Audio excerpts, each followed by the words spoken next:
আসসালামু আলাইকুম ভিউয়ার্স, রানা টেলিকমের পক্ষ থেকে আমি রানা আবারও হাজির হয়ে গেলাম আরও একটি কাজ নিয়ে। রেগুলার প্রতিনিয়ত আমার কাছে যে কাজগুলো আসে সেগুলো থেকে আমি দু একটি ভিডিও আপনাদের সাথে শেয়ার করে থাকি। তো আজকের যে ফোনটি পাঠিয়েছেন এটি মূলত রাকিব ভাই খুলনা থেকে পাঠিয়েছেন। ওনার চিঠিতে স্পষ্টভাবে উনি সব কিছু লিখেছেন। ওনার ফোনটিতে খুব সামান্য একটি সমস্যা, মাইক্রোফোন সমস্যা, এবং ফোনটি হঠাৎ করে রিস্টার্ট নিতে থাকে। তো এই ফোনটির প্রবলেম হচ্ছে উনি হঠাৎ করে রাত্রিবেলা ইউটিউব চালু করে রেখে ঘুমিয়ে পড়েন এবং সকালে উঠে দেখেন এই সমস্যা। কোনো ধরনের মাইক্রোফোনে কাজ করছে না, হেডফোন লাগিয়েও অন্য পাশে কোনো কথা যাচ্ছে না, সেই সাথে রিবোট করতে থাকে অনেক সময়।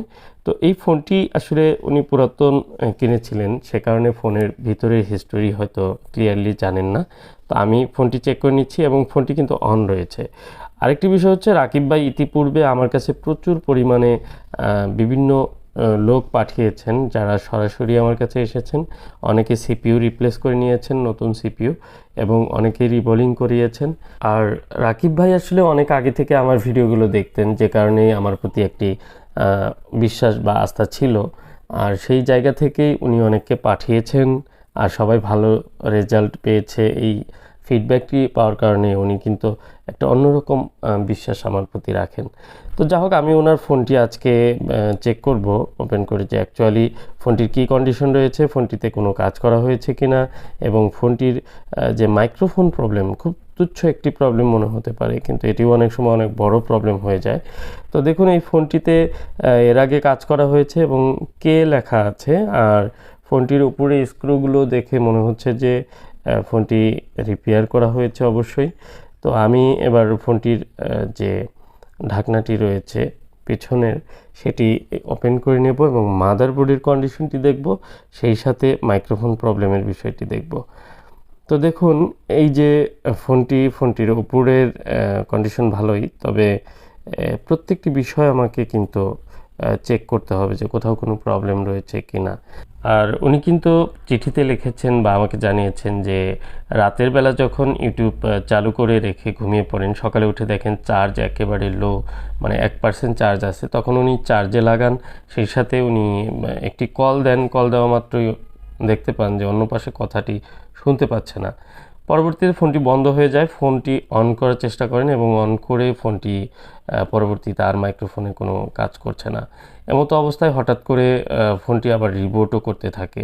তো আমি দেখতে পাচ্ছি, দেখুন, এটি হচ্ছে 8GB 256GB ভ্যারিয়েন্টের একটি ফোন, আর ফোনটি অলরেডি সিপিইউ রিভলভ করা হয়েছে। সিপিইউর নিচ থেকে কিছু পেস্ট বের হয়ে আসছে এবং সেই সাথে অডিও আইসিটি রিবোলিং করা হয়েছে। অডিও আইসির পাশের যে ক্যাপাসিটরগুলো সেগুলো কিন্তু মিসিং রয়েছে এবং প্রচুর ডাস্ট রয়েছে, ময়লা রয়েছে এবং পেস্ট লেগে আছে অনেক জায়গাতে। তো এই যে নোংরাগুলো, এগুলো ছোট ছোট ময়লা বা কার্বন ময়লা, বিভিন্ন ধরনের পেস্টের কারণে কানেক্টিভিটি ফল্টের বড় ধরনের কোনো কারণ হতে পারে। এই বিষয়গুলো কিন্তু মাথায় রেখে আমাদের কাজ করতে হয়। নিট অ্যান্ড ক্লিনভাবে কাজ না করলে এই সমস্যাগুলো কিন্তু হয়। ইতিপূর্বে বেশ কিছু ভিডিওতেও আমি এই বিষয়গুলো দেখিয়েছি যে অনেক ক্ষেত্রে আমরা দেখতে পাই যেগুলো রজনের মাধ্যমে, রজন বা পেস্ট, এগুলো খুব চটচড়ে হয়ে থাকে এবং আঠালো হয়ে থাকে, এগুলো কিন্তু কানেক্টিভিটি ফল্টের বড় কারণ হয়ে যায়। তো এই বিষয়গুলো লক্ষ্য রেখে কাজ করতে হবে। পুরো মাদারবোর্ডটি ক্লিন করে তারপর আমি কাজ করব। আর এই ফোনটির অডিও আইসির যে ক্যাপাসিটরগুলো মিসিং রয়েছে সেগুলো লাগাবো এবং এই অডিও আইসিটি রিভলভ করব। এটি হচ্ছে প্রথম স্টেপ। আর আমি কানেক্টিভিটি ফল্টের তেমন কোনো লক্ষণ দেখতে পাইনি। আর বিশেষ করে জানি যে এই অডিও আইসিটি খুব বেশি প্রবলেম করে। বিশেষ করে অডিও আইসিতে একবার কাজ করা হলে সেই আইসিগুলোতে অনেক সময় দেখা যায় যে বারবার মিসিং হয়। আর এই আইসিটি প্রচুর হিট লাগে আইসিটি লাগাতে এবং কি আইসিটি খুলতে। তো এই জায়গাটি খেয়াল রেখে আমাদের শোল্ডারিংগুলো খুব ভালোভাবে করতে হয়। আর যেহেতু এর পাশে দেখতে পাচ্ছেন যে ক্যাপাসিটরগুলো মিসিং রয়েছে, তো আমি এই ক্যাপগুলো লাগিয়ে দিব, সেই সাথে রিবোলিং করে তারপরে দেখব যে মাইক্রোফোন কাজ করে কিনা। আশা করি সম্পূর্ণ ভিডিওটি দেখবেন। কোন স্টেজে গিয়ে ফোনটি আসলে সম্পূর্ণ হবে এটি আমি জানি না।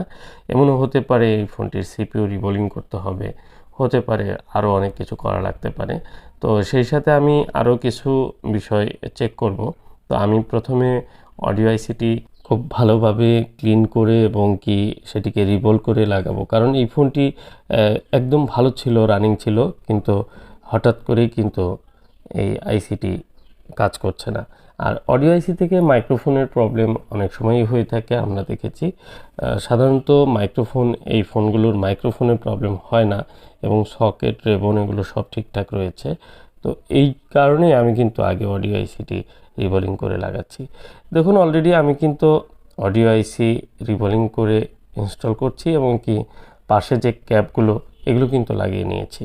তো এবার দেখব যে অডিও আইসি ইনস্টল করার পর পরবর্তীতে আমার মাইক্রোফোনের যে প্রবলেমটি ছিল সেটি সলভ হয় কিনা।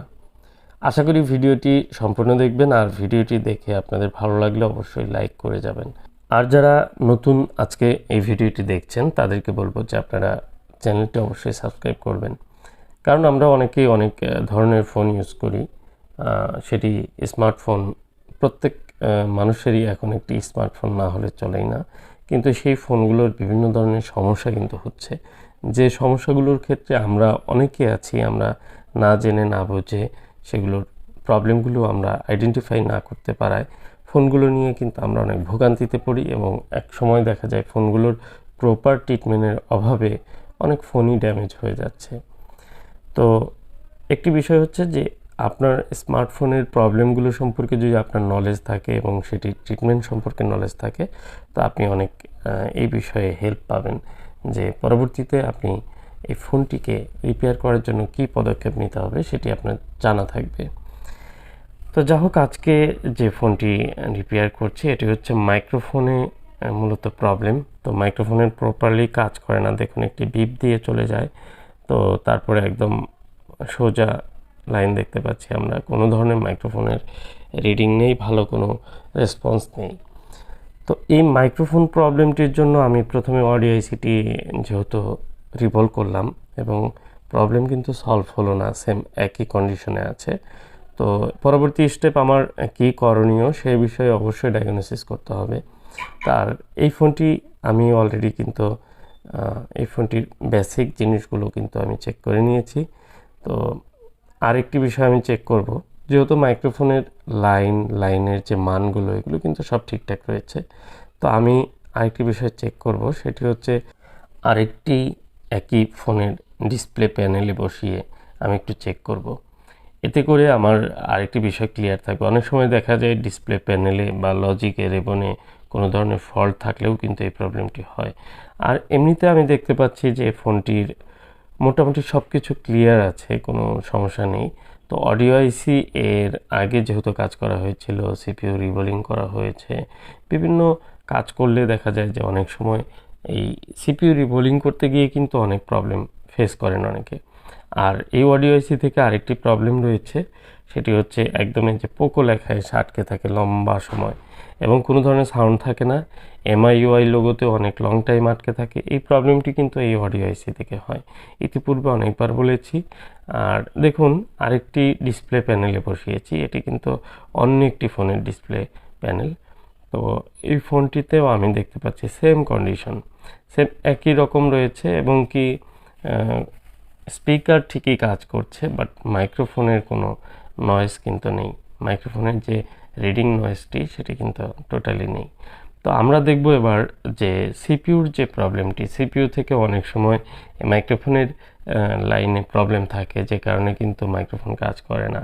তো আমি যেহেতু সিপিইউটি অন্য একজন রিবোলিং করেছে এবং কি লম্বা সময় চলেছে, আর এই ফোনটি কিন্তু 8/256 স্টোরেজের একটি ফোন, তো ভালো একটি ফোন, আমি চেষ্টা করব যে র্যাম এবং সিপিইউটি রিবোলিং করে চেক করতে। এর কারণ হচ্ছে যে একটি প্রসেসর এবং র্যাম রিবোলিং অনেক সময় পারফেক্ট না হওয়ার কারণে বা লম্বা সময় চলার কারণেও কিন্তু এই ধরনের প্রবলেম হতে পারে।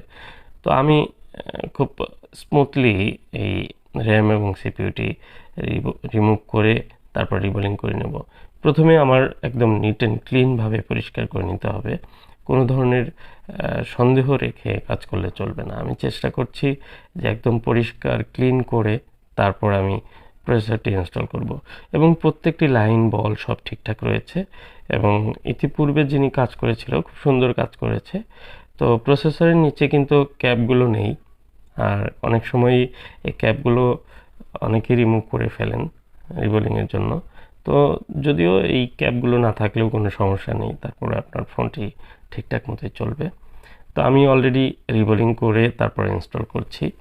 আর আমি আসলে কাজ করার সময় দেখা যায় যে এই ভিডিওগুলো আপনাদের সামনে তুলে ধরার জন্য কিছু কিছু ফোনের ভিডিও শেয়ার করে থাকি। যদিও এগুলো সময় সাপেক্ষ, একটা ভিডিও সামনে নিয়ে আসা বা ভিডিও আপলোড করার পিছনে অনেকগুলো গল্প থাকে। যারা বিশেষ করে ক্রিয়েটর রয়েছেন, ইউটিউবের যারা ক্রিয়েটর, তারা এই বিষয়গুলো জানেন। তো আমি এখন র্যামটি ইনস্টল করছি। তো মূলত যে কাজগুলো করলাম, অডিও আইসির যে মাইক্রোফোনের প্রবলেমের জন্য আমি প্রথমে অডিও আইসিটি যেহেতু রিভলিং করা ছিল এবং আশেপাশে ক্যাপাসিটর মিসিং ছিল, সেগুলো রিকভারি করে আমি আইসিটি রিভলিং করলাম, তাতে কাজ হয়নি। ডিসপ্লে প্যানেল চেঞ্জ করে চেক করলাম, তাতেও কাজ হয়নি। এরপর আমি সিপিইউ, র্যাম সব রিভলিং করে তারপরে এই যে অন করছি, দেখি এখন কি অবস্থা দাঁড়ায়। আসলে একটি ফোনের কাজের পিছনে অনেক লম্বা সময় থাকে। এই ভিডিওটি হয়তো 15 থেকে 20 মিনিটের ভিডিও আপনারা দেখতে পাচ্ছেন, কিন্তু এর পিছনে কিন্তু 1 থেকে 1.5 ঘন্টা সময় কিন্তু অতিবাহিত হয়েছে। তো অলরেডি অনেক সময় মিটারের যে ভ্যালুগুলো চেক করতে হয়, এগুলোতে অনেক সময় যায়, যেগুলো হয়তো ভিডিও নিয়ে আসা হয় না। দেখুন, এখন যে প্রবলেমটি, এটি হচ্ছে একটি ব্যাড নয়েজ দেখাচ্ছে, একটা বাজে শব্দ আসছে, বাট অডিও কিন্তু, মাইক্রোফোন কিন্তু কাজ করছে না। তো এই যে প্রবলেমটি আমার প্রসেসর রিবোলিং করেও কিন্তু সলভ হলো না, সেম একই কন্ডিশনে রয়েছে। যদিও আমি প্রসেসরটি রিবোলিং করলাম, যেহেতু কাজটি অন্য কেউ করেছে এর আগে, যে কারণে সন্দেহ ছিল যে এই প্রসেসর থেকে প্রবলেম হতে পারে, এই কারণে কিন্তু আমি রিবোলিং করলাম। আর আমি অত্যন্ত যত্ন সহকারে খুবই পারফেক্টভাবে রিবোলিং করার চেষ্টা করি, যাতে করে ফোনটি আগের চেয়েও আরও ভালো সার্ভিস পান। কারণ এই ফোনটির যে সিপিইউর নিচ থেকে একটি লিকুইড পেস্ট কিন্তু অলরেডি বের হয়ে গেছিলো, তার মানে প্রসেসরটি হিট হয়েছিল এবং ফোনটি কিন্তু রিবোটিংও করেছিল, যে কারণে আমি সিপিইউ, র্যাম রিবোলিং করে নিলাম। আর এবার আমি যে কাজটি করব সেটি হচ্ছে এই অডিও আইসিটি আমি রিপ্লেস করে ফেলব। কারণ প্রসেসর থেকে যে লাইনগুলো মূলত অডিও আইসিতে আসার কথা, সবগুলো ঠিকঠাক মতো আসছে। আর আশা করি প্রসেসরের কোনো ইন্টারনালি কোনো ড্যামেজ নেই। যদি ড্যামেজ না থাকে তাহলে অডিও আইসিতে প্রপার যখন সিগন্যালটি আসবে, তখন অডিও আইসি অবশ্যই মাইক্রোফোনটি কাজ করতে বাধ্য। তো যা হোক, আমি যেহেতু অডিও আইসিটি খারাপ হওয়ার চান্স রয়েছে, আমি রিপ্লেস করে দেবো। নতুন করে আরেকটি আইসি আমি ইনস্টল করছি। আর মাদারবোর্ডে কিছু বল এবং আইসিতে কিছু বল শেয়ার করে আমি নতুন করে বল করার প্রয়োজন মনে করলাম না, আইসিটি ইনস্টল করলাম। তো দেখুন, একটি কাজের অনেকগুলো স্টেজ থাকে, অনেকভাবে আমাদের কাজ করতে হয়, অনেক সময় লম্বা সময় লাগে একটা কাজ করতে গিয়ে। বিশেষ করে যে ফোনগুলো আগে কাজ করা থাকে, সেই ফোনগুলোর যে কাজের হিস্টোরি, সেগুলো কিন্তু প্রপারলি না জানা থাকলে আমাদের কাজ করতে অনেক সমস্যা হয়। যেমন ধরুন, যিনি কাজ করেছেন, উনি কী ধরনের কাজ করেছেন, কি কাজ করেছেন, কি প্রবলেম ছিল, প্রথমে কোন স্টেজে কাজ করলেন, এই বিষয়গুলো আমাদের খুঁজে বের করতে অনেক সময় লাগে। কিন্তু যদি জানা থাকে যে কাজটি কি করা হয়েছে, কেন কি কাজ করা হয়েছে, তাহলে কাজগুলো অনেক সহজে অল্প সময়ে করা যায়। যা হোক, আজকের এই ফোনটিতে কয়েকটি স্টেজ কিন্তু ফেল হয়েছে। আমি ফাইনালি এবার অডিও আইসিটি চেঞ্জ করলাম। এবার আমি দেখব যে সিগন্যালটি আসে কিনা। তো আলহামদুলিল্লাহ, দেখুন এখন কিন্তু মাইক্রোফোনের যে সিগন্যালটি, যখন শব্দ করছি, কথা বলছি, তখন সিগন্যালটি ক্যাচ করছে। আর এখন আমার মাইক্রোফোনটি প্রপারলি কাজ করছে। তো আলহামদুলিল্লাহ, আজকের মতো এই ফোনটির প্রবলেমটি সলভ হয়ে গেল। তবে এখান থেকে আমাদের অনেক কিন্তু শিক্ষণীয় বিষয়গুলো রয়েছে, যে কিভাবে কোন স্টেজে কাজ করব। অনেক সময় আমাদের অনেক সিগন্যাল কিন্তু শো করার পরেও কিন্তু আমরা দেখা যায় সেই কাঙ্ক্ষিত পারফরমেন্স কিন্তু সেই আইসি থেকে পাই না। তো যে কারণেই আমাদের অনেক সময় আইসির ভিতরে বা আইসি ইন্টারনালি যখন ড্যামেজ হয়, খারাপ হয়, তখন কিন্তু আইসিটি রিপ্লেস করতে হয়। বিশেষ করে সাউন্ড আইসির ক্ষেত্রে অনেক সময় গ্রাফিক্স, লাইট আইসি, এই সমস্ত আইসিগুলো কিন্তু অহরহ আমরা দেখতে পারি যে প্রবলেম হয়ে থাকে। তো আজকের যে ভিডিওটি, এই ভিডিওটি আপনাদের আশা করি অনেক ভালো লেগেছে। ভালো লাগলে অবশ্যই একটি লাইক করবেন। এই ফোনটিতে আরও কিছু প্রবলেম রয়েছে, যেমন স্পিকারে বাজে শব্দ হয়, স্পিকারটি ক্লিয়ার না, এবং আমি বেশ কিছু প্রবলেম পেয়েছি। এগুলো ধীরে ধীরে সব কিছু কাজ করব এবং সেগুলো কাজ করে এরপর ফোনটি কমপ্লিট করে রাকিব ভাইয়ের হাতে পৌঁছে দেব। আজকের মতো এই পর্যন্তই। ভিডিওটি ভালো লাগলে অবশ্যই লাইক করে যাবেন। আর আপনারা আপনাদের ফোনগুলোর ব্যাপারে অবশ্যই সচেতন হয়ে কাজগুলো করাবেন। বিশেষ করে স্মার্টফোন, যেগুলো দামি ফোন, এই ফোনগুলোর ক্ষেত্রে হেলায় ফেলায় যেন ফোনগুলো খারাপ না হয় সেই বিষয়ে লক্ষ্য রাখবেন। আজকের মতো এই পর্যন্তই। আসসালামু আলাইকুম ওয়া রাহমাতুল্লাহি ওয়া বারাকাতুহু।